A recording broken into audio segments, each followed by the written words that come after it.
I saw Kenneth's twin today. Twin. Yeah. Oh, Our fat Asian guy out there. Yeah. The kid. so the good twin, right? Yeah, not the evil one. Kenan is like all that is light and holy. Yeah, I was at kids' baseball game and somebody walked past and Fanny pointed him out. I looked over. I was like, "That's Kenan's brother," but not like his actual brother, who's also. Is he still here? No, he's no longer here, but he looks nothing like me. He's like a thin version of what I would be if I was a nicer person, probably. Just to be fair, just to be clear, To be fair, that he's no longer here. He's just not in the country. he's no longer with us. Like He may no it longer sounds- be with us. I mean, he's in Trump land now. I saw some pictures on Facebook. He's like graying hard, eh? Yeah, he's graying quite a bit. It's interesting. I think I'm kind of graying a little. Like it's all on the side. It's getting there, but If like I cut you my had hair hair. short. So if I had hair, exactly. That's right. I got a lot to talk about this week. Yeah, I think I'd probably have some things. I was off a week, so. Yeah, Tim was So over stuff. on Friday. Mhm. We watched The Devil's Candy. Yes. Indeed, it was interesting. For 85% of the movie. I thought, well, Tim thought The Devil's Candy was real estate.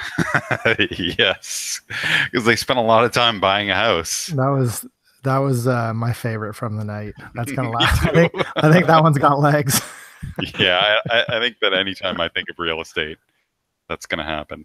The real estate's The Devil's Candy. You got to bring that up in like casual conversation. Like if you're talking Someone about mentioned real estate with somebody, yeah. just Be like, like, oh, casually you mean the throwing- devil's candy? right? Real estate's the devil's candy, you know.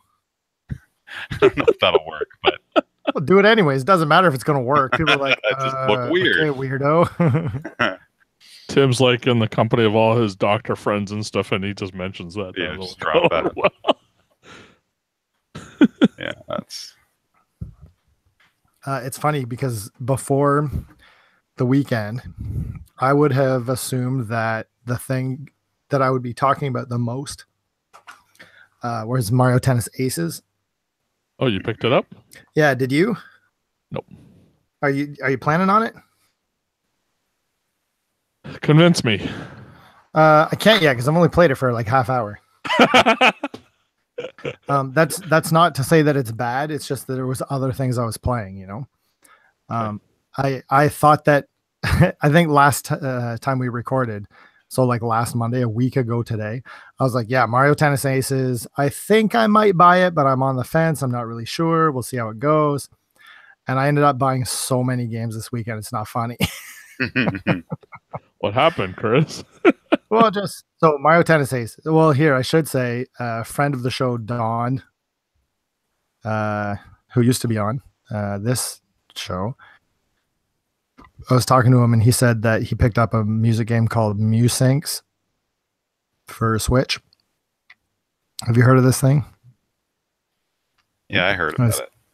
MUSYNX, like music and what sync, but with an X on the end, I guess. Mhm. Musinx.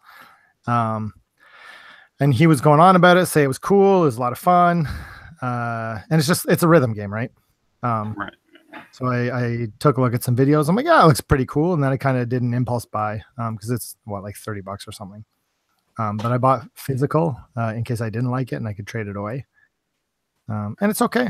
It's not bad. It feels like I don't know. It's exactly what you would expect from a rhythm game.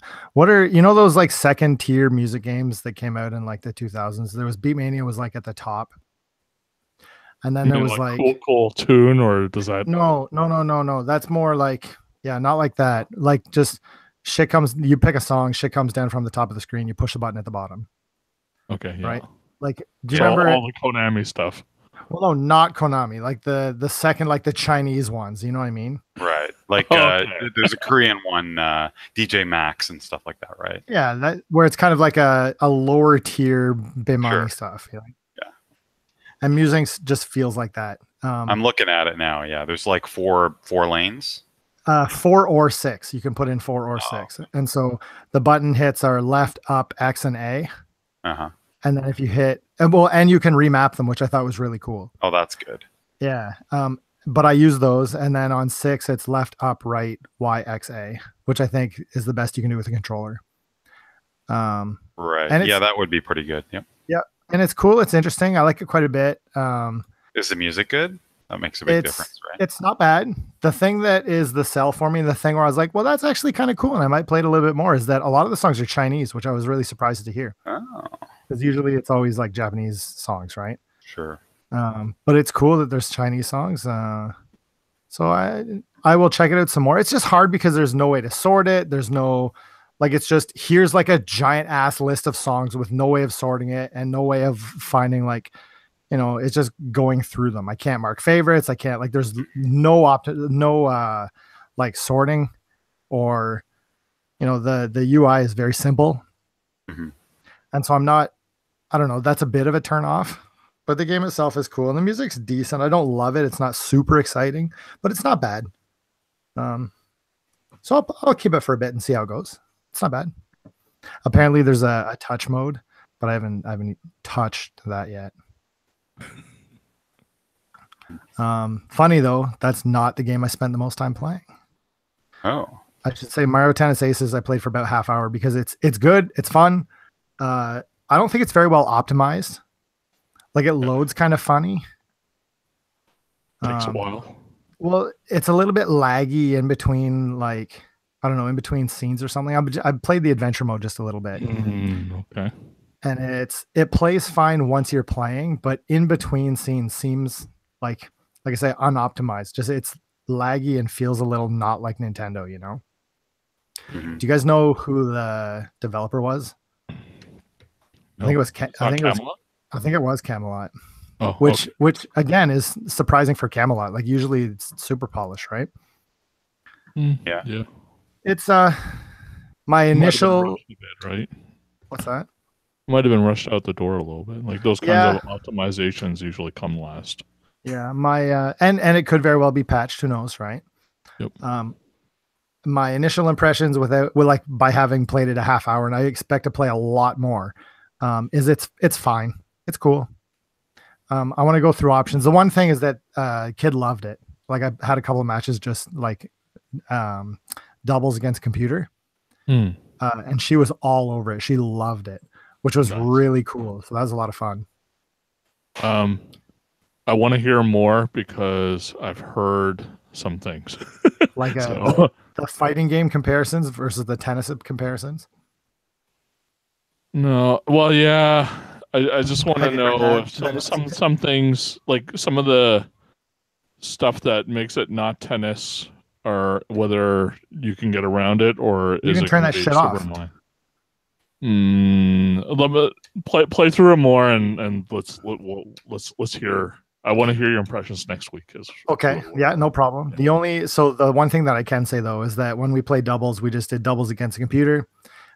We put it on like classic tennis. We turned off all the shit. Like, it was just, it plays like a Mario Tennis game, like just a very Good. simple tennis game. And that's kind of what I wanted for her, Good. So it was fun. Great. And it was funny because she's never played a tennis game before. And she doesn't really know the rules of tennis, right? She knows, you hit it back over the net, and essentially that's kind of all you need, right? But it was fun to watch her because she doesn't really play video games. She's not, she doesn't have that like innate ability. But she was standing still and just press A when the ball comes near her, and it was enough to return, right? Cool. But then I said, you can run around a little bit, and so she was running around trying to hit the ball, but she was like all over the court. I say, but you want to stay on one side, and then I'll hit these ones, and you hit these ones, and that was fine. And then from there, it was like, okay, hit it and then hit left or right while you're hitting it, so you can send it left or right to the other side and look for holes and put them in the holes. And then she started doing that, right? So I can see this kind of growth cycle. Like, I can see her like stepping up her game as she learns new skills. Mhm. So that might be something fun over the summer to kind of get into, because if she's into it, then hey. Also, really, really important, like gender representation, female representation, because the only reason she plays these games is because there's selectable girl characters. Yep. Like no joke. Mhm. That's any Yeah. game that we play. She loves Mario Kart 8. She likes Mario Tennis. She likes playing Dragon Ball Fighters because there's girls she can pick. And I think I said it on the show too with Dragon Ball. She was like, "Okay, so what girls can I be?" I was like, 18. One. Well, no, and then I finished story mode and I got 21, and she was Oh, like, yeah. "Yeah, there's another girl," you know. So interesting to see her thought patterns that way, right? Like, how were any girls into video games? Oh, well, they weren't really, right? When we were all little, because it's all just boys. She also kind of selective. Like she doesn't really want to play like a yucky, like what we consider like a kind of girl that's made to for otaku boys to oogle at. Okay, so the other game I played, Yeah. and that's a perfect segue. So thank you. So when Tim came over, he brought Ys 8 Lacrimosa of Donna. Yeah. Yep. Not really? You guys are good with Donna? Donna? Oh, is that what you're trying to? I would say Dana. It's Donna. Like in the game, they Oh, pronounce it Donna. I was like, what? yeah, that's Okay. strange. Like it would be awesome. Imagine if the game was Lacrimosa of Donna. Like how much it changes like the vibe Yeah. of the game, right? Yeah. And so now anytime they say Donna, I'm like, oh, like I think about like Donna. I think about like my mom's friends. But they're dressed so horribly. Like fuck. I'm really sensitive to this shit now. Yeah. Like how do you guys feel about this in video games? Just like so let me introduce this to answer your question about the female sold to otaku kind of stuff. Jane's got, have you heard of a comic called Princeless? No. So there's a comic called Princeless. Jane's got the first You trade. talked about this, or maybe you talked about to me. I may have, yeah. Mhm. And it's just about a girl who goes on a quest, and there's one part that's hilarious because she goes to buy armor, and the guy tries to sell her this like, in bikini chainmail and whatever. She's like, the hell is this? You know what I mean? And so Sure. then there's this like little story thing where and I'm just curious, was that like she noticed that on her own, or did you bring it up? Did you point out, look at their clothes, this is silly, or did she notice that? In what? In any case, no, in any game, is it something you brought? Like, is something she noticed and pointed out, or was this something you had mentioned passively and now she's sort of? That's a good question. That's a good question. I'm not sure. Yeah, I wonder. So Yeah. before Princeless, I can't tell you, but since we read Princeless, she's 100% like she makes That she reference to noticed the that. book when it happens. Right. Like Yeah. because so in the comic, what happens is that they have that, and then the guy's like, "Oh yeah, that makes no sense. Maybe we could make real armor, right?" And so then they start making like cooler armor for women.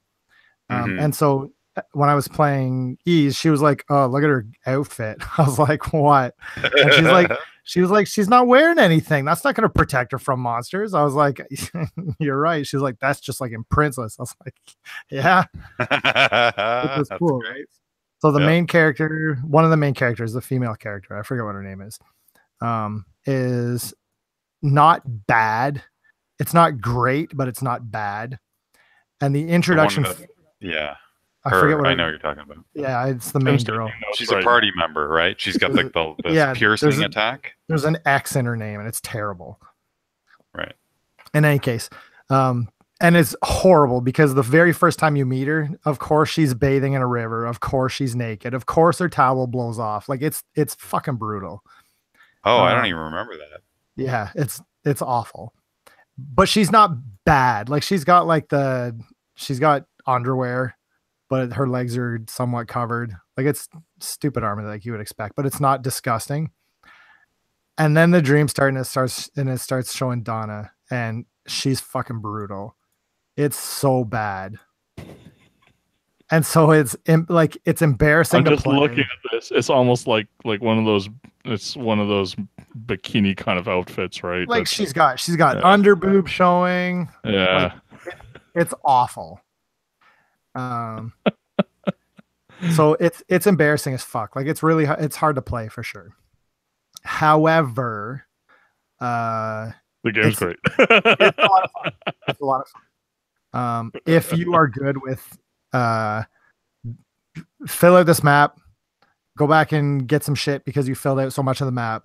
Go back out and fill more of the map. Go back to town, get some shit. Fill out more of the map. Like repeat ad infinitum, right? Like it's there's not a lot to it. It's fun. You run around and you hit guys, and battle's pretty good. Like the actual battle system is a lot of fun. There's a cool like dodge mechanic, and there's a cool block mechanic. Yeah. Now, Tim, when you played, I didn't realize until I got into it quite a bit. You're supposed to be spamming the fuck out of your like special skills, eh? Yeah. Because they level up as you use them. I didn't realize that. Yeah. And so I use them pretty much. That's pretty much my primary attack is like my special attacks now because I wasn't. Yeah. I started it on hard, and it's a pretty good challenge. It's not overly difficult. I haven't died yet, but there's definitely like some crunch moments where I'm like using all of the items I have to stay alive, you know? I see. Yeah. Yep. Did you get to the mountain? Yeah, I think so. Like there's a point in the game where it very clearly defines, like we've been in the south up until now, and then there's this giant mountain that we have to get, and then as soon as you cross the mountain, you get to the north side of the island, and it's like a different game on the other side. Yeah, I just got there, and then there's some. Yeah, you fight like this in a cave. You fight a big boss. Yeah, there's just before that. So it's good. I feel like it's running out of steam a little bit. And I feel like there's still a lot of game left. Yeah, could be. Like it's pretty repetitive. I like it though. Like I keep playing it. I wonder if part of me in the back of my head, I'm like, do I want to platinum this? And I think part of me is like hesitant because I'm like, should I look stuff up in case I'm like wasting time if I end up deciding I want to platinum it or right. Like I don't think I want to because usually this kind of like Japanese RPG, action RPG, usually is like what, like 80 hours, 100 hours. Yeah, exactly. And so I might just, say F it and play for fun instead of for glory. Yeah. You got a lot of other stuff to play, right? It's summer, man. That's right. So that's that one. Does somebody else want to talk for a little bit? I feel like I've been talking this whole time. I got a question though about Adol. So he's the main character of Yiso. For those that don't know, it seems like he's getting younger and younger. Who doesn't know the main character? Nobody's never heard of this guy. Is he getting younger and younger? Because I remember him looking a lot older in the first two games. Just the art style. Yeah, I didn't get that feeling. I thought he was age appropriate. All right. Dogi is in it still too. He's not playable, but he's there. All right. Cool. Cool. Yeah, I'm an old man who played Ys 3, and that's it. And that's about it. Really? I think everybody played Ys 3. Yeah. You gotta it's worth going back. Like they make they make reference to what's it called? Calceta? What's the one of the games? Tell me Ys games. There's 8 of them, so there's Felghana, Oath and Felghana. Felghana. I think one of them takes place in Calceta or something like that. In any case, where they make reference to like his past adventures, which I thought was cool. And it's not just a sort of. Yeah, he's an adventure. Like it's not a reboot. It's a continuation. I appreciated that. Yeah. It doesn't feel like an Ys game though, to be honest. Like it doesn't feel like a mainline Ys game. Okay. Did you play 7? This is it's more like 7. Is it? What was 7 called? Just E7, I think. I don't know what the subtitle was for it, but it has that 3D actiony feel that this one has. I played it very briefly, and it has a similar like combat system and stuff. So, yeah, I don't know if I like this 3D. Like the world is pretty nice, and it's nice to be able to run around and fight stuff. And the music's amazing. And you were right, really like good.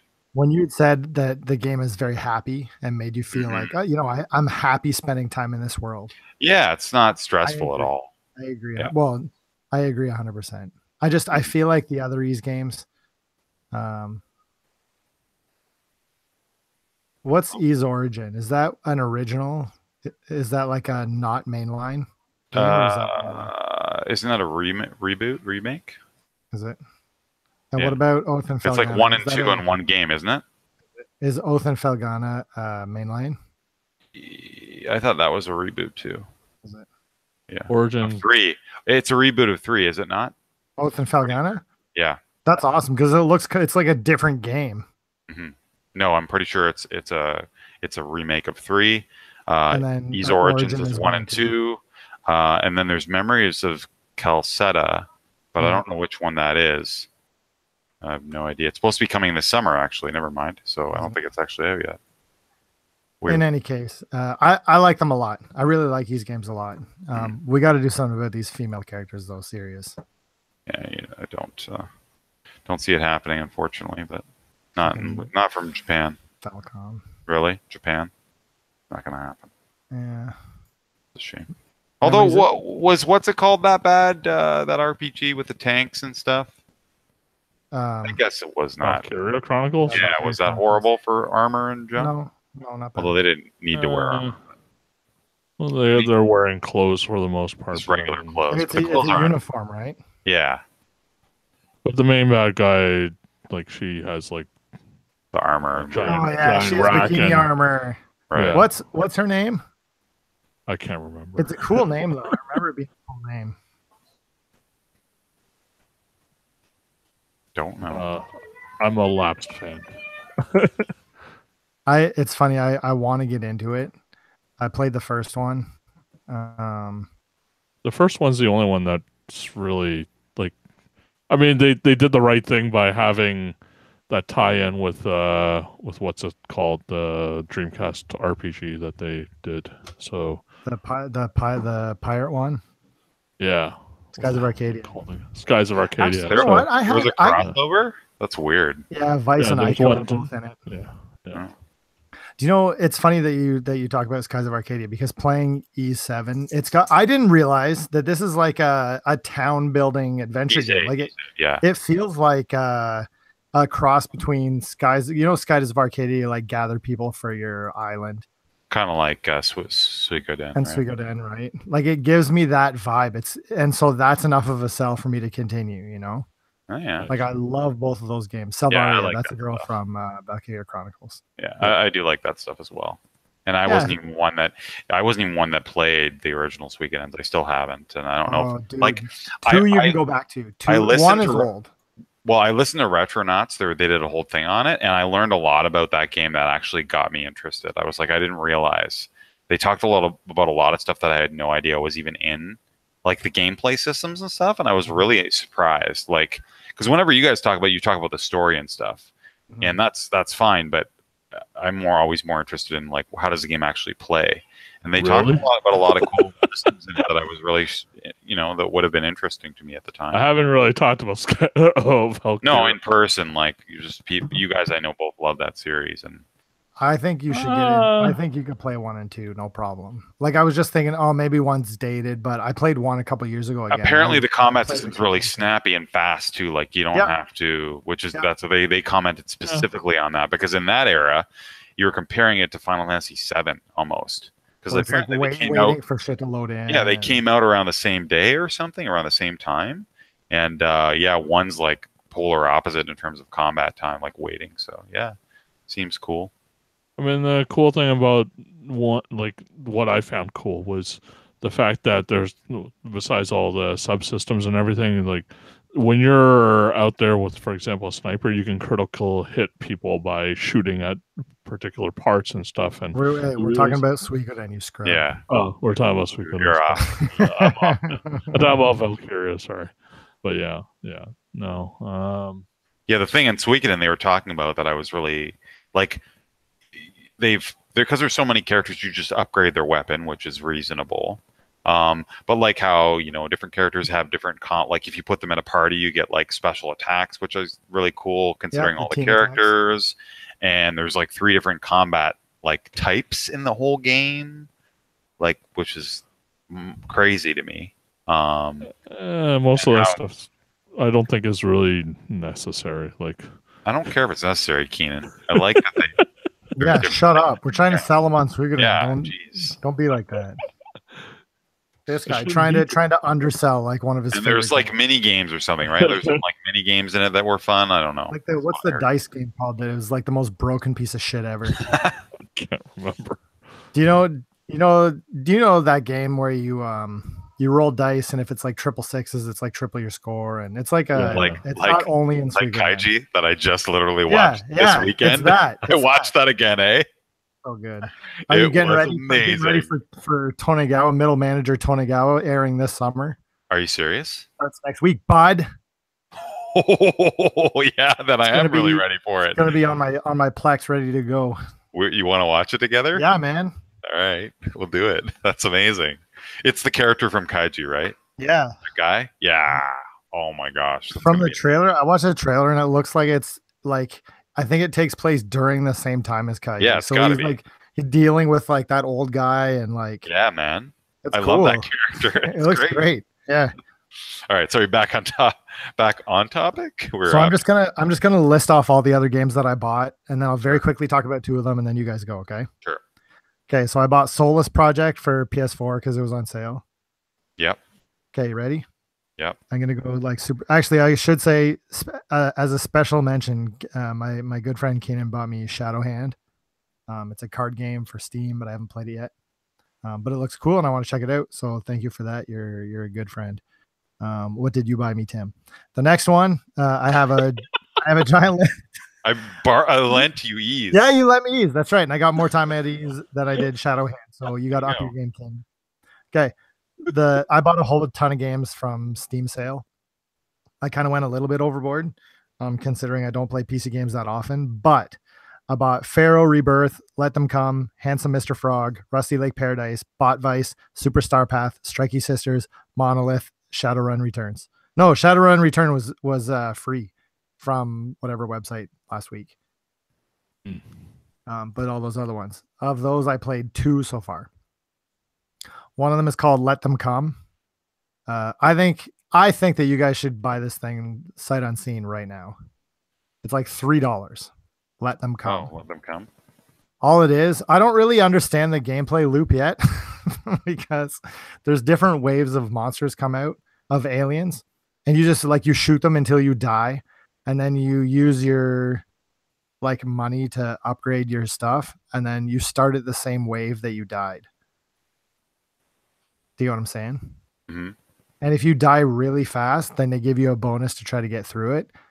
And it was really easy at the beginning because I can buy like anything, like all of the upgrades. I can just buy them all right now because I think the currency is fucked. Like the economy is like way off where it should be. But it seems like it's kind of turning into a puzzle game where like even with all this shit, I'm still having trouble beating this. And so what am I going to do to stop this wave, you know? Mm-hmm. Which is kind of cool. I don't know. I thought that was interesting. The other one, holy shit, you were not joking about Monolith. It's amazing.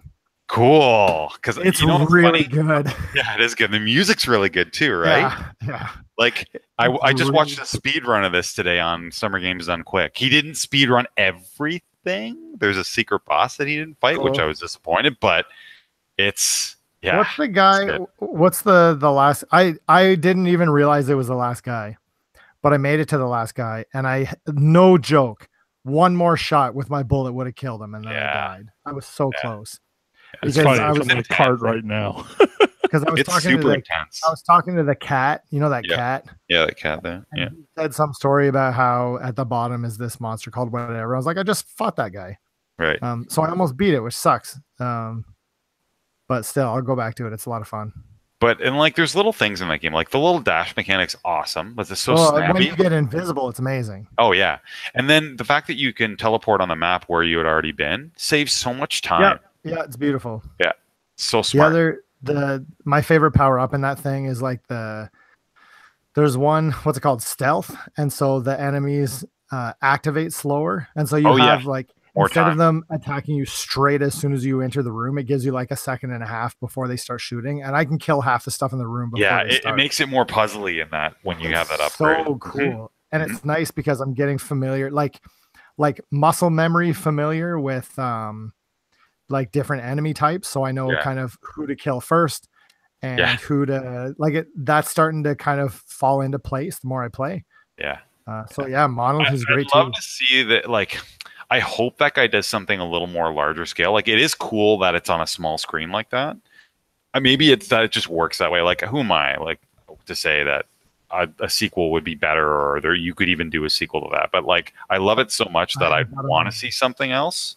Yeah, it's one of those things that you just sort of you imagine. Hopefully, there could be a sequel one day, but you can't. I can't really envision how it would be different, or it is pretty tight. Like it's cool. So I dig it, and it seems that there's enough of like there's a lot of incentive to play. You know, like, and it sounds stupid, but like decorating your base and like getting like it's cool carpets and flags, and like I dig that stuff. So I'll keep playing it for sure. I put a good amount of time into it, definitely. So my recommendations this week, I don't know. Ys 8 is good. I don't know if I could recommend it to everybody. Yeah, exactly. No, I agree. Musings, I wouldn't. My Tennis Aces, I'm going to hold off for a bit. Monolith and Let Them Come, I think both are insta-buys, I'd say. I mean, money for value, right? Let Them Come is it's not a great game, but shit, it's fun as hell. Cool. Yeah. Huh? All right. I finished Evil Within 2. Kind of powered through it. I don't know what I expected. It felt it felt similar to the first one in terms of the where it goes and how the game progresses. Like I want a Resident Evil game, I guess, whenever I buy this game. And it's not really a Resident Evil game. It's more of it's a stealth game mixed in with some Resident Evil elements, but the Resident Evil elements, like the over-the-shoulder combat, aren't that deep compared to Resident Evil. So I always end up feeling a little disappointed because I don't really care about the stealth stuff that much. Like the times in which Evil Within 2 does a really good job is when you're on the big, like, open kind of town, and you're kind of exploring it and doing submissions and little missions here and going to this building. And sorry to interrupt. There's towns in Evil Within? No, there's a big town. Oh, cool. It's like inside it's a large area. It's a very large area, and it's sort of open, and you can kind of progress through it in different ways. Like it's not linear in that part of the game. It's like if there's a few chapters that you end up being in that area, and it slowly gets the pattern is you start in that area and you have to do some little missions for like people that are trapped in this like matrixy place, right, where crazy shit's happening, and then it ends up going through to more of a linear like set of chapters, and then you're back out in that big area again, and it's changed because something happened, but it's usually smaller now. And so you're seeing some of the same buildings, but then there's buildings that have been destroyed and things are getting all messed up. But it ends up being a smaller and smaller area the further you get through the game.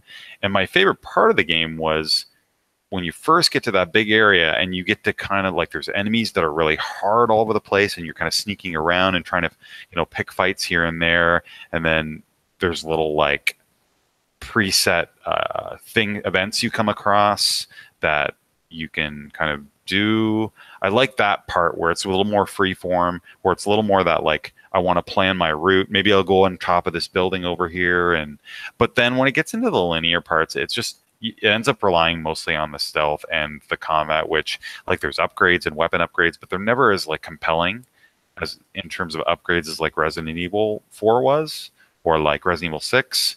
Partially because the weapon ammo is pretty scarce.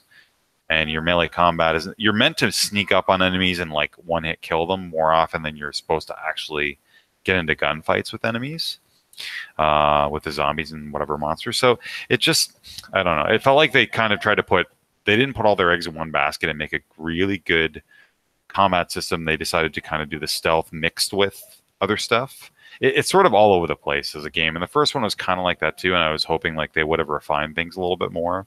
And it doesn't end up being that compelling in the end. The last boss fight was really cool. I I appreciated it. It was challenging. It was interesting visually. The story is kind of like meh. Doesn't really go into anything too crazy. Do you think a lot of games are doing that now, like trying to be everything at once instead of just? Well, yeah, I think so, potentially. Well. Mm-hmm. Yeah. That's why I appreciate Monster Hunter, right? Like, it's still trying to do the same thing really well. But yeah, like, for sure.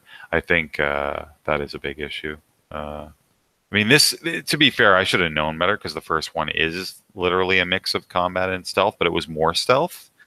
And it was a little more like you could set traps in that one, where this one they're moving it more towards a bit more towards the combat side, but not enough. Not enough for what I wanted. So it ends up being kind of this sort of half-baked, like on both sides. The first one was actually better in terms of the enemies actually were scarier, and there was a little more emphasis on strategy in terms of setting traps for enemies and stealthing, and you couldn't get away with getting caught as much. It was more like Siren in that way, but with a little combat, whereas this one, you get caught, you can kill the enemies and you'll lose some ammo and you might have to heal, but it's not the end of the world. Like, it's not designed around pure stealth. So you think, like, by making it a bit more accessible, it dulled the edge of the knife here? It dulled the edge of the intensity of the sneaking. Like, at the beginning when you're weak, sure, it's still pretty intense from sneaking around. You don't want to get caught. But near the end of the game, you're strong enough that you can fight things if you want to. You're just going to waste your ammo. But in boss fights, they're giving you free ammo anyway. Through what, yeah. I have a question for you. Did you finish the first one? Yeah. Oh. Yeah, I finished both. I expect you to say no, because has anybody ever finished Siren? Oh, Siren, no. I don't think anybody has ever finished that game. Blood Curse, you mean? Any. Yeah, it's cool though. Like, it's one of the ones that I wanted to, and maybe I should. Why can't we though? Like, I've tried multiple times on multiple Siren games, and I can't do it. Well, I liked Blood Curse because it did that like scenario thing where you can explore things from different perspectives and stuff. I mean, it's kind of janky, right? Blood Curse is it's still pretty old now at this point. Like, it'd be hard to go back to. At the time, though, it wasn't really like. Maybe it was too frustrating. Yeah, it's pretty frustrating. That's the part, right? Like, I like it. I love the idea of it. It's just not fun. Yeah, it needed to be a little more of a refined game, a little deeper of an experience rather than little vignettes you're doing. Because at the end of the day, they're pretty constrained little vignettes that you're jumping around between that I don't think have that much depth to them. And I feel like a little more depth would have gone a long way in that type of game. Like make it so that you can affect, and maybe you could you complete vignettes differently and then have different outcomes for the other scenarios, like kind of like timeline changes? I don't think so, right? You know what I'm talking about? Because what's it called? David Cage's game did that, right? The new one, Become Human or whatever, did that kind of thing where you explore different branches. I don't know if Siren Blood Curse did that or not. I don't know. Like I said, I've never played any Siren game for more than a half hour. Oh, okay. Well, Blood Curse, like I said, you jump between different characters. You see the same events in different perspectives. I remember that. And I can't remember if there was like almost like a zapping system, like from Resident Evil 2. That whole, like, if you do something in one scenario, it'll affect something in the other character's perspective. Right? That thing. I like the idea of that, but yeah. So maybe listeners who are, maybe if there's any listeners who love friggin' Siren, they can comment on Facebook. Tell us if we're getting all the popular games today, eh? Yeah, man. E-series and Siren games. Yep. I played some crappy PSVR game that I bought on not on a whim. I looked at some reviews. People seem pretty excited about it. Called Kona, Kona. Well, hold on. Before you talk about Kona, I want you to give me your emotional review of this game. It's trash. I was pissed off. You were fucking I want to hear your anger. Okay, so I get this game and install it, and right away, the resolution on this game looks like a PS2 game. Okay, in VR. So it's VR.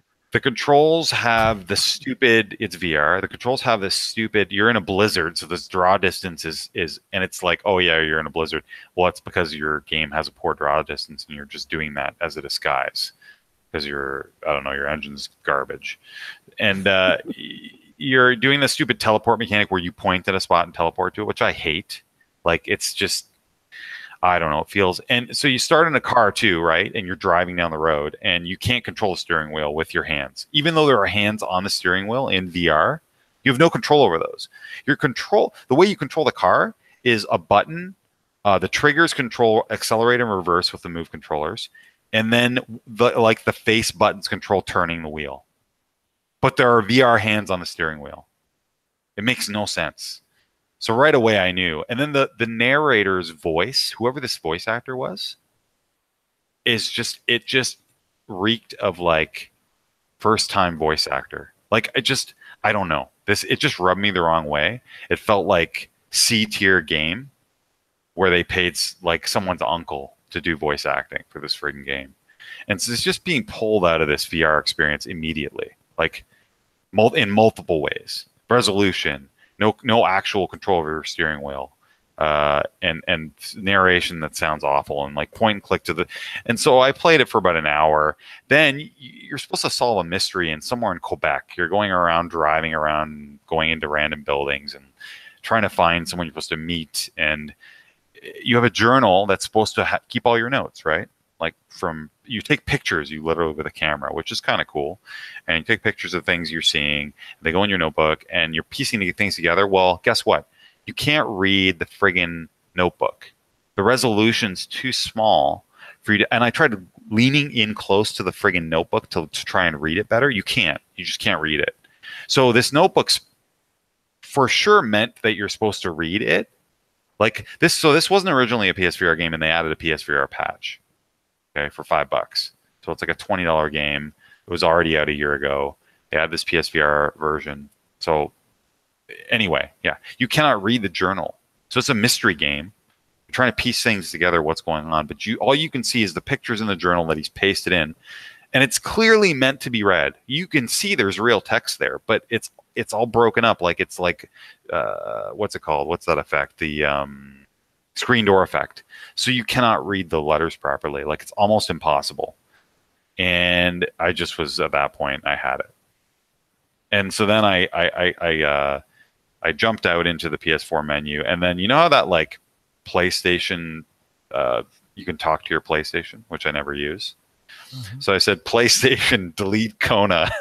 It didn't work, or uninstall Kona. There's no uninstall voice. I threw my PS4 in the ground. I was so mad. It cost me like $30, $25 Canadian. I hate when that happens. And so it's I'm like hearing it's a B+ for you. A B. A buy? This is a buy then? Friggin' B-.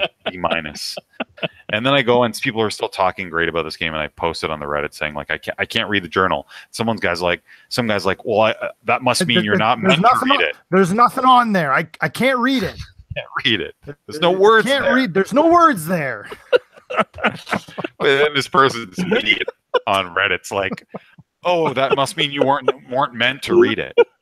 I'm like, you're one of the developers then, I bet. Like, anyway, it's just trash. So just avoid it. Like, go on YouTube and listen to this. Words there. Listen to this voice actor and tell me what you think of this. It just, you compare best old man voice acting is the guy from Darkest Dungeon.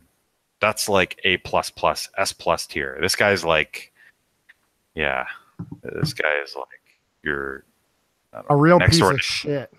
He means well, but I hate him now. I hate whoever this person is. I don't know. You have to listen to this person's voice. I was just angry already. Is this like PS1 Dreamcast voice acting or what? It's close to that. It's not that bad, but it's pretty awful. Are we talking zombie revenge? No, he's more trying too hard. Do you know what I mean? He's a try hard. Yeah. Anyway, so I played that. I played a bit of the Strikey Sisters, that game you picked up in that pack on Steam.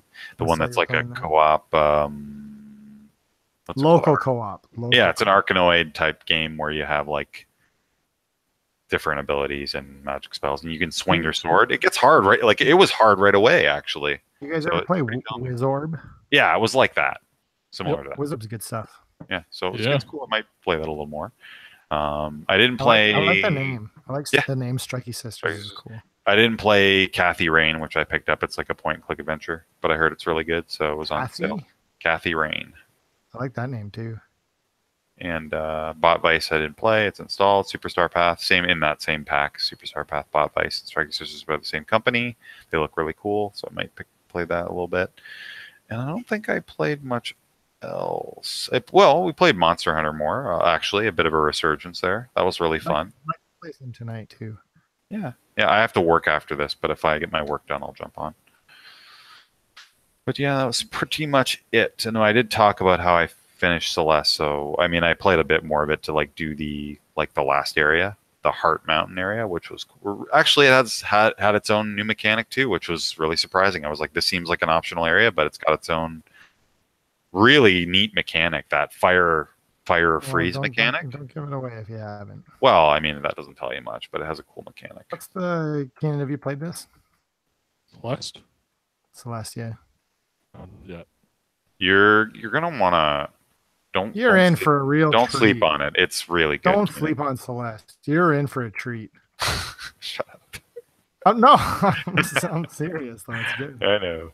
It's a good game. Don't sleep on it. All right. Yeah, and I watched a movie with Chris. That's about it. I watched 2 other movies. You want to hear about those, or you want to hear Kenan talk about video games? We should probably let Kenan talk a little bit. Kenan? Oh, thanks. The floor is yours. Let's hear about what boring, shitty games you played this week. I really didn't play many exciting games. I bought a lot of games. I just haven't gotten around to playing a bunch of them. So Steam sale? I bought God Eater just to take a look at that, and I haven't started playing that. Shadowrun, I bought the one expansion pack. Did you know one everyone talks about? Yeah, I kickstarted them, but then I don't think I included the Hong Kong pack, but picked that up. Did you guys notice though with Steam now, when you buy any group pack, or if you already have games from a group pack, they will discount the group pack by all the games that you already have, so you can just buy the rest of it. Well, that's been a while. That's been for a while. Has it? Okay, I only noticed it now, so that's something interesting. So I've bought a couple things to fill out certain things that I had, so just to get the DLCs or add-ons and stuff. One of the ones I picked up was Fight and Rage, and I played that for a bit. It's kind of like a Streets of Rage Final Fight. Fight and Rage? Fight and Rage. Fight and Rage. Yeah, I know what you're talking about. And Rage. Yeah. I think it's apostrophe and apostrophe Rage? Yes. Yeah. Got it. I think it's developed by a Mexican developer and such, and it's I don't know. It's got that kind of Mexican art style in there, and it's what's Mexican art style look like? Kind of like a lot of anthropomorphic animals, girls with big tits flying around and kicking each other's ass, that sort of thing. So what's that other game? There was another one that came out. Oh yeah, shit. I know exactly what you're talking about. What's the there's another one that was kind of like the what's that Toronto comic everybody's Scott Pilgrim? Scott Pilgrim. There's another one that's like Scott Pilgrim that's a Mexican game. Not sure. The Scott Pilgrim itself is kind of like the same kind of thing, like the something. I want to say it's called the something. Yeah. Can you guys not remember shit anymore because you're getting old? Yeah. I really find I'm struggling with that. I'm like, oh, that fucking witch thing. There was a new movie or OAV or something coming out that was made of maybe a novel or a comic or something. And it had something to do with witches, and it looked cool, and I wanted to watch it. And then I went and looked for it. I'm like, I can't fucking find this thing anymore. It's because you consume so much media, Chris. No, but that means I should be good at this. To be honest, I haven't been sleeping well lately, so that's probably contributing to that. So And they say after you're 36, your memory really starts taking a nosedive. So I think we're all over that. Is that normal then? I don't have to worry about like early onset Alzheimer's or something. My boss talks about it all the time. I don't think so.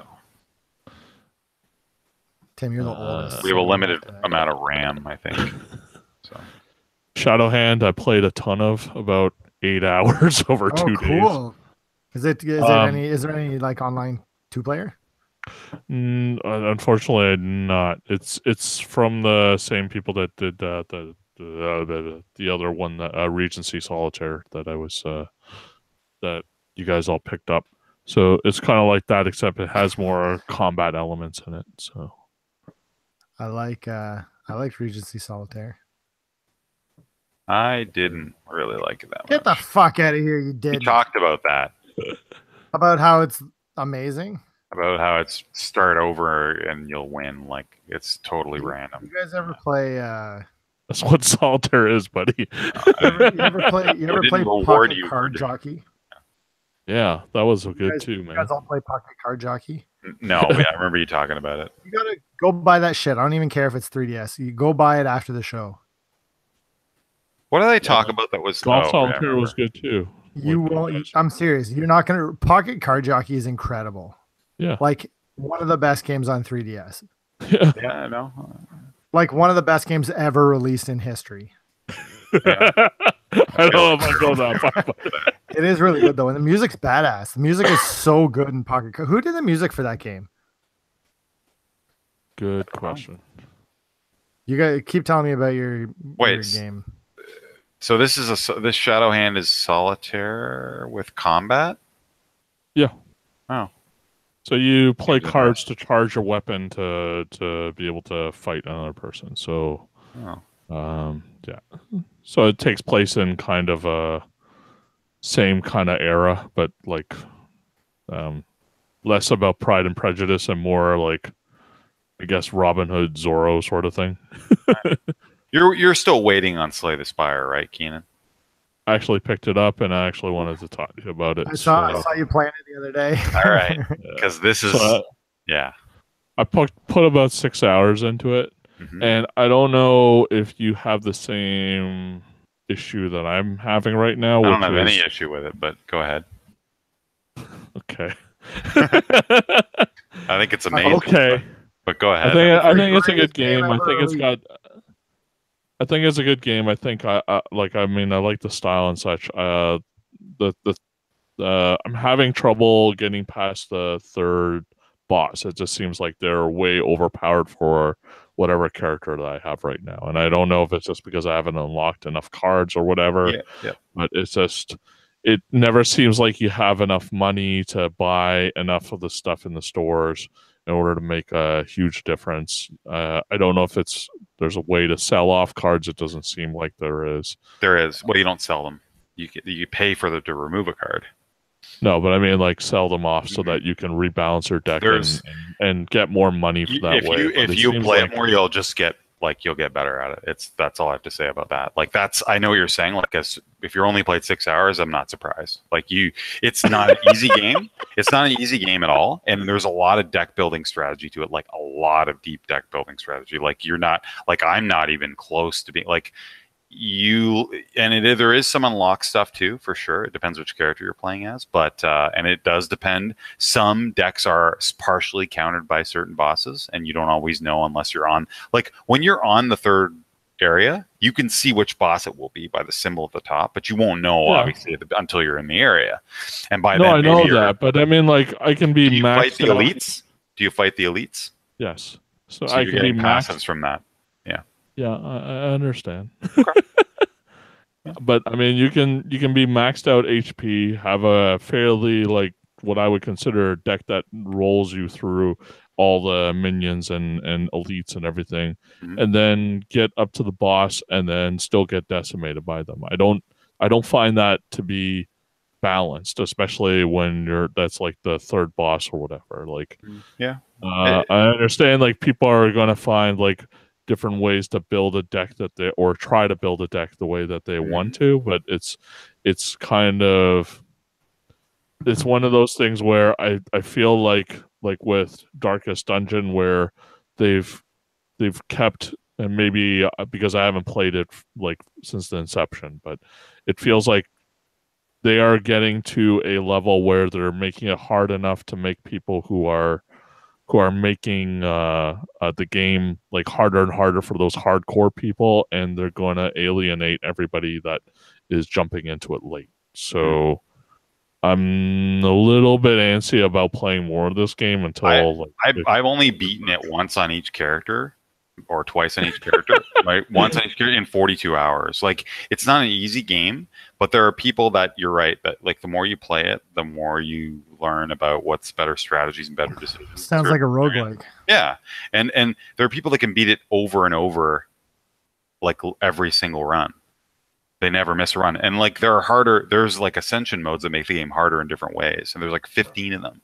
And people beat those. Like you'll get better at it. Like I understand it seems like unbalanced and so as well. Like you learn what the bosses are going to do too, right? Like the bosses have patterns and have attacks that sometimes you have ways to prepare for. Like if you know a boss is going to do something, like there's ways to manipulate your deck ahead of time too in the game, right? Like to pull cards back into your draw hand, or the draw part of the deck out of the discard pile. Like there's a lot of strategy that has to do with that. Like I wouldn't give up on it just yet after 6 hours, even though you have been smashed by the last boss, like the end boss, because that is the end boss. Like you're at the end boss. Yeah, and there's multiple end bosses, right? There's not just one. So if you probably only even seen each end boss like one time. So you can have a deck that will smash you through, and it depends what you're encountering too. Like even the elites might be different. You might not have even seen all the elites, and the level 3 elites are pretty hard. And your deck might have just creamed them because it was a good deck versus those particular elites. There's even elites that can shred you depending on which decks you have. So you have to kind of like, there's a lot of learning in that game. But like, I don't know. I was surprised when you said like it seems like it's randomized. It seems like it's not. Like it seems like what you're talking about then is randomized luck, because it's not like you can. Well, it is a roguelike. It's not like there's an element of that.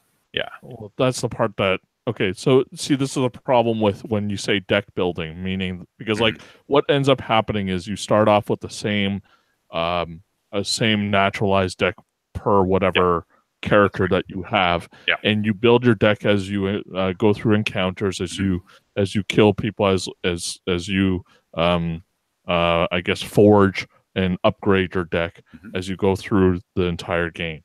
Yeah, and then that deck will change depending on what cards you randomly get. Yeah, and you will go through the game and try and beat the guys. Yeah. But you have choices, right? You after you beat a monster, you usually get a choice of 3 cards. You pick one of the 3, and there's always choice through every single node on that map. There's times when you will see cards, or you won't see a card for like the entire time. So like I wouldn't say that it's choice. What is choices?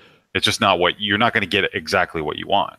For sure, no. But this is the RNG part, which is a little bit heavy, like compared to something like Solitarica, where you really actually have like a nice, like you should be able to get a proper set in order to fight the last boss every single time. In this game, it feels like it is truly randomized in whether you are going to be able to win through the entire thing or not. And I don't feel that right now. No, you should. So, but I don't feel that that's like a proper way of saying that right now, especially like how many hours I've played into it. But if you're saying like, oh, you got to put in 40 hours, the same time as an RPG. Sure, if you want to have fun. In order to unlock enough of the cards. No. You unlock cards pretty quick. It doesn't take that long. Like, it really is pretty quick, actually, to unlock all the cards for a character. It seems like you're unlocking stuff, like, it takes you at least 3-4 runs in order to unlock. Yeah, but there's only, like, 5 tiers, like 5 unlock sets for each character, 5 or 6. So it doesn't take that many runs. It doesn't take a long time. I'm just telling you, man. I don't know what to say. Like, if you're not having fun on the individual runs, I don't think that what your concept of not taking a lot of time matches my concept of not taking a lot of time. Because like it's 7 hours. One character of mine is there's only 3 like characters in the level. game. It probably takes you. It'll probably take like I don't know. Yeah, I guess sure. Everybody's different. But if you're having fun with it, then keep playing it. But if you're not, I guess it'll get more fun. Like you'll get more items. You'll have more. Because the idea is it doesn't want to give you all the cards at once either. Because it doesn't want you to be like overwhelmed with choice, right? Like what the hell does this card do? How does it interact with this card? It wants to sort of introduce you to the mechanics of each character. Plus it's going to give you the new characters. Like there's 2 other characters, so you'll be able to do runs with them, and they have their own card sets, right? Completely different card sets. The same passives, but each character has their own cards completely. So yeah, I don't know. If you played 6 hours, I feel like you're going to get the call. You're going to feel like you want to play it again at this point. I'd be surprised if you don't. No, play it. I have played it again and again and again. I'm just once again the feeling of progression and the feeling of okay, this is getting somewhere. I don't feel it right now. Like it just feels like it is.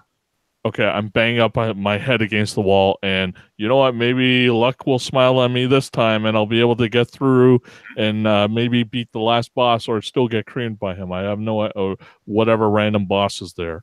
Yeah. So, but I get what you're saying. Like I don't want to read an FAQ. I don't want to read what other people are saying to beat a boss or whatever. Yeah. But I guess it's a different view on the same thing. Like I like that luck might smile upon me and give me some OP thing on a run. I like that. Like that's what I like about roguelikes. Consistency where you can beat it every single run is something that maybe should be possible, but only once you really know the game. That's the mark of a good roguelike. And you got to listen to Tim, because that's why they call him the regent of roguelikes. But in my opinion, right? Like if it's too easy at the beginning, like I have no interest in that. Like I want it to be a little bit swingy. If it's too like if you just can't get creamed every time, like it depends on the length of a run too. If I get creamed and it's only the runs take me 20 minutes, I'm not going to be sad about it. So I think you want to play another run up. I think you want to play a roguelike that's a card game. I want to play a card game that has randomness in it. Okay. Yeah. Well, not rogue elements like in the same way that Tim's thinking. Like I just want to have like a little bit of randomization, not like hopefully this seed is going to be good, is going to be a good run. I don't feel that. But again, handles that really well. Like the runs are short, and you have better runs and worse runs because of or like due to luck. What game is that? Sorry, Chris? Monolith. Yeah. But I feel like it's still possible to do. You think your skill can overcome the luck, right? Absolutely. Or you feel that way, right? Yeah. That's what I want to feel. I don't want to feel whatever the game is feeling right now. Your argument of some people are able to beat it through one time or every single time. Okay, that's people who are thinking about card games and are playing them all throughout their lives and playing Magic and whatever. Like I don't have that time, man. Well, it's not that. If you enjoy making choices and learning what is a better choice from run to run, then you'll enjoy it. Like that's how you get better at that. That's incredibly dismissive of my feeling about this game. Like that's how you play. Yeah, it is. You're saying you're just not enjoying it because, geez, you should think about it differently, and then that will be it. If you think about it differently, you may enjoy it. I don't think you're approaching it correctly. That's just the way it is. I don't think you're seeing like the joy of playing this particular game and how you get better as a skill is how to make better decisions the more you learn how the game works. Right? You know which elites could be possibly turn up in let's say the second area, but you know your deck is probably not going to be good against a particular one. So it's a bit of risk reward, right? Which path do I take? Oh, should I spend but there's money nothing at this that store? indicates that you're going to. Okay, there's nothing that indicates what kind of elite you're going to encounter down a particular path. So how is that going to be fair in any way? If you customize your deck to fight a particular thing, then your deck is going to be useless, and you're gonna completely get destroyed by a particular one-dimensional decks like in Magic or any of those other games. Like, you can build a deck that'll kill a certain other type of deck. But what was the word you used? It was a couple seconds ago. I totally forgot. The word you said a couple seconds ago. Like, you said something about like Magic decks. Oh, one-dimensional. Yeah, like a mono red burn deck. Argue with whether it's like one-dimensional in Magic.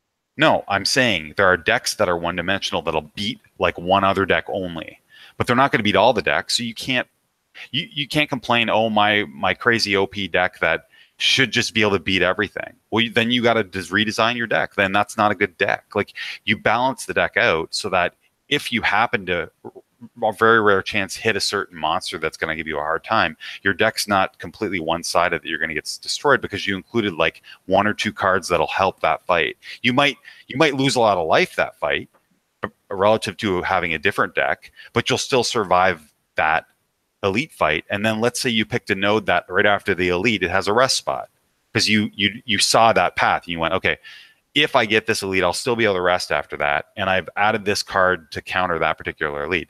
Once you learn that, you can make that decision. On a path most of the time. Like you're making it sound like you always have a choice between it's all literally sorts of things.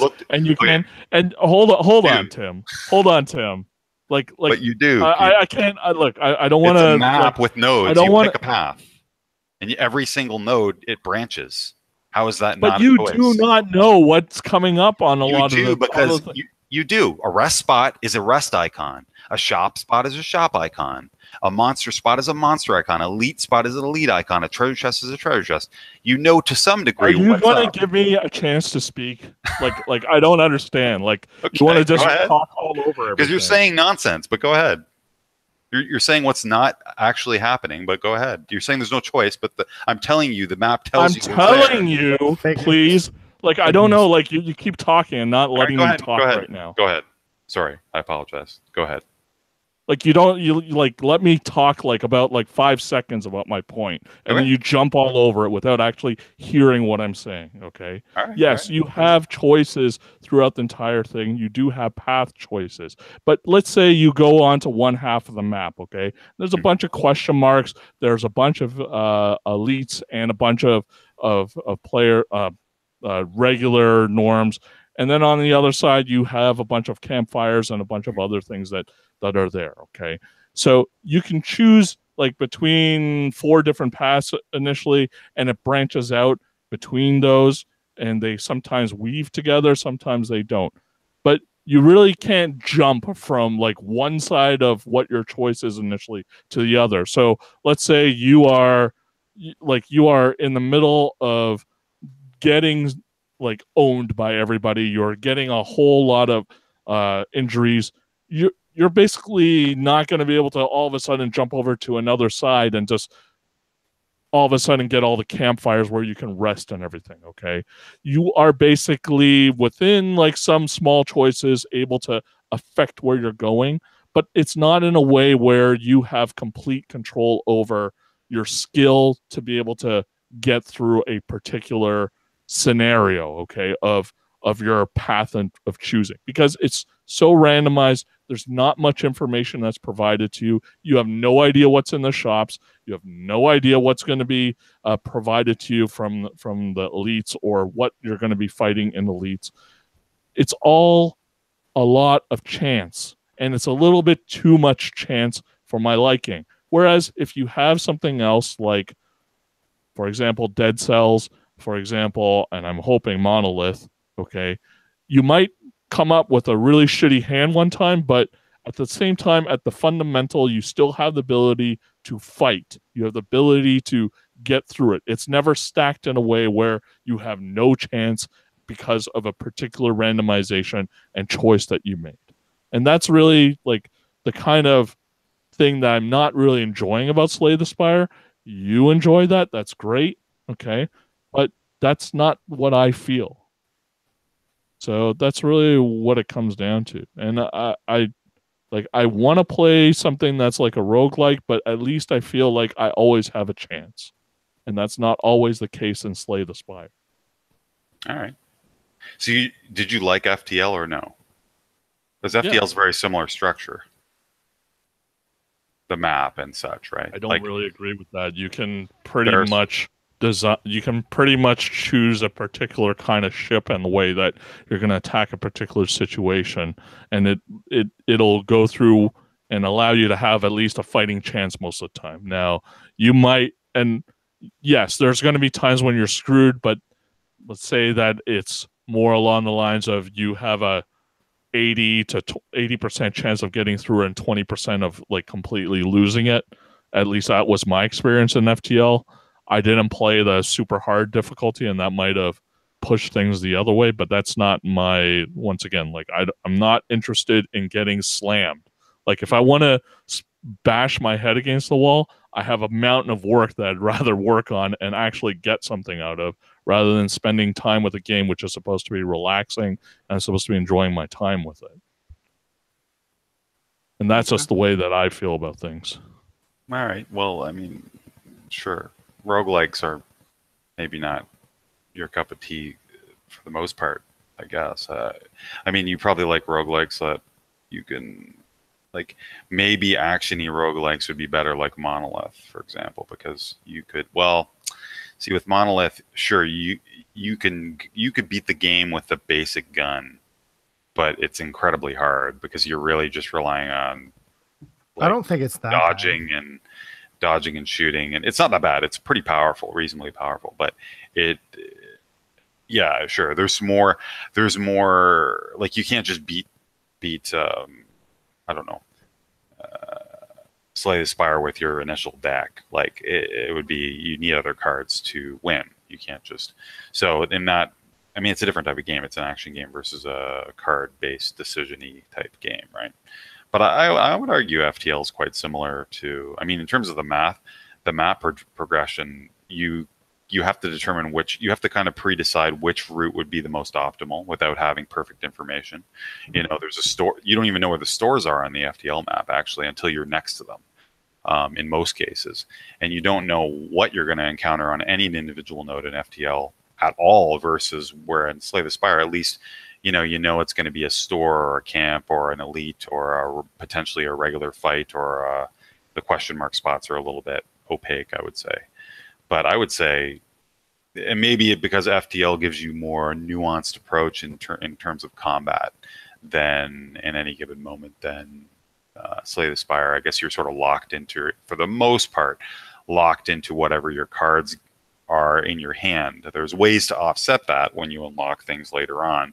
When you upgrade certain cards, the cards will end up in your hand every time at the beginning of a fight, which is usually helpful. So certain cards are quite good to have in your hand at the beginning. So if you can find a way to upgrade those cards, which you can upgrade cards at a rest site. So in that case, you know, I don't know if you realize that, but you can upgrade cards at a rest site instead of resting, which isn't always optimal. But in those cases, some of the cards can be innate and end up in your hand in the very first, every single fight. So you'll always have that card appear. So if something's really good to have in your hand at the beginning, that's a way to kind of make yourself more powerful. I don't know. I mean, I don't want you to dismiss the game, Keenan. Like, if you're not having fun, that's reasonable. And if you're not, you feel like you're banging your head against the wall. But I feel like 6 hours might be, you know, if you give up this early, then I've definitely done what you're talking about, like leveling up a card when you're sitting in a campfire. I mean, if you haven't figured that out within the first 2 hours. No, but the innate card thing, and you can have, and I've had tons of innate cards too. Like all that stuff is interesting and is good for you to have. Like, I've had very powerful decks before, but let me put it in a different way. In FTL, you can manipulate the map so that if you are not ready to progress, you can still go around, and before like the fleet takes over the entire map, you have a chance to, for example, explore different areas, level up yourself, make sure that you're like preparing yourself to get to the next area. There is no chance in Slay the Spire. You're moving forward no matter what you are. Whatever you want. Yeah, you have a limited amount of nodes that you cannot backtrack or anything. I agree. Like that is different. In FTL, you can sometimes dick around a little bit and do some extra stuff. There's a little more leeway there for sure. I bet that I wonder if you knew which boss was going to be at the end of all 3 areas at the beginning of the game, that might be something that would be maybe a little less cumbersome, perhaps. Because it sounds like you were really turned off by the fact that you just got smoked by a particular boss for the most part, right? Sounds like Tim just said you got turned off because you suck at the game. I didn't say that at all. Like it's not like I got to the boss like only once and only with one character. Right. Like I've played this quite a bit over the last I'd say last 72 hours. Okay, so there's quite a bit of time that I've put into this. It's just not the way that I'm thinking about like how this should have been designed. Game is being designed, and it feels off-putting to somebody who's jumping into it now. Like I know that there needs to be a challenge for people who have stuck with this, but they have 3 different tiers of playing this game, right? They have their story mode, their daily challenge, and then there's that challenge, whatever thing that's still locked. Yeah, I haven't even. That's like I think it's the new mode where you can just keep going as far as you can, or something. It's just infinite nodes or something. Right. So, I mean, more power to everybody. I don't know whether there's going to be more balancing things that need to be done before this thing is released. Who knows? But right now, like. I think it's. I would say it's a wait and see for some people. Like I wish it was a little bit. They added some stuff. When did you played it recently, right? Because they recently added a bunch of new potions, which are those. I bought it on Friday, and I've just played the last 3 days. So originally there was a lot less potion types. So now they've added a lot of different potions that do different things that are pretty situational. In fact, like later on when you play it more, like the potions become pretty critical in certain scenarios. Like, do I burn this potion now in this fight or not? Because it might make a difference. Like it might make a big difference, like chain reaction, kind of like butterfly effect thing. Like if you use the potion in this scenario or not use it. So there's stuff like that too, which I appreciated because I think the potions were not as fleshed out. So they're still adding major things to it. They're still adding new passives. They're sort of tweaking the decks a little bit.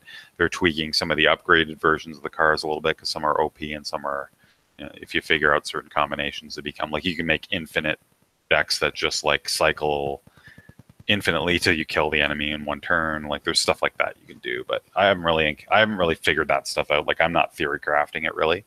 I'm just doing it as I play it. But I'm sort of. It's interesting that you actually found the art style because at the beginning I found the art style to be kind of a turnoff, but I'm surprised that you didn't. I thought you would find that as well, but yeah, interesting. All right, that was cool. That was a good half-hour discussion on. Me and Keenan are a bit at polar opposites of roguelikes too, right? Like you guys both like Rogue Legacy, and I just fundamentally do dislike that game because it's like the best roguelike I've ever played. Sure, yeah, that's fine. It legit is. I love that game so much. I can see why people like it. Don't get me wrong; it's just not my type of roguelike. I'm also thinking that you're misremembering a couple things about Rogue Legacy. Tim's a connoisseur, and plebs like us don't understand the. No, it's not at all. Everyone's different. Everyone's different. Everyone has different tastes. Did you hear what's his name, McMillan, teasing? Yeah, it's a board game. I think. I don't care. It's a board game. Who cares? Games. All right, that's probably enough for tonight. Yeah. We'll talk to you guys again. All right. Peace out. See you later.